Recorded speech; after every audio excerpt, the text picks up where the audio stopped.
नमस्कार शेतकरी मित्रांनो, मी संतोष आवटे पॅसिफिका क्रॉप ब्रीडर्समध्ये सर्व शेतकऱ्यांचे स्वागत करतो। आज जो आपण आलो आहे गव्हाचा प्लॉट पाहण्यासाठी आलो आहे डग धामणगाव इथे, तालुका सेलू, जिल्हा परभणी। ही जी व्हरायटी बघताय तुम्ही पॅसिफिका कंपनीची 9294 ही व्हरायटी आहे। हिला जवळपास पेरून 2 महिने कंप्लीट झालेली आहे आणि बघू शकता याचे तुम्हाला वैशिष्ट्य सांगतो या व्हरायटीचे। सुरुवातीला तर सांगतो, बघू शकता हे फुटव्यांचं प्रमाण एका झाडापासून जवळजवळ 25, 30, 35 पर्यंत फुटवे झालेले।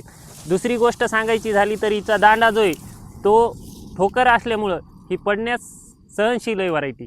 तिसरी गोष्ट सांगायची झाली तर हिची ओंबीची गोष्ट करूया आपण। बघू शकता ओंबी जवळजवळ आपण पट्टीनं जरी मापली तर 6 इंच ते 7 इंचाची ओंबी आणि ठुशी पण मोठी पडलेली आहे। 2 महिन्याचा कालावधी झालेला आहे, आणखीन हिला 2 महिने परिपक्वता होण्यासाठी लागणार आहेत।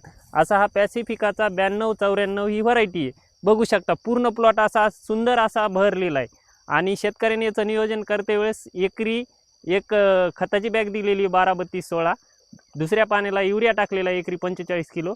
आता ओंबी अवस्थेमध्ये आलेला आहे हा गहू। शेतकऱ्यांना आपण विचारल्यानंतर शेतकरी अत्यंत खुश आहेत। शेतकरी शेतात अवेलेबल नसल्यामुळं आपण याच्यानंतरचा व्हिडिओ आणखीन पुढच्या स्टेजमध्ये दाखवणार आहोत।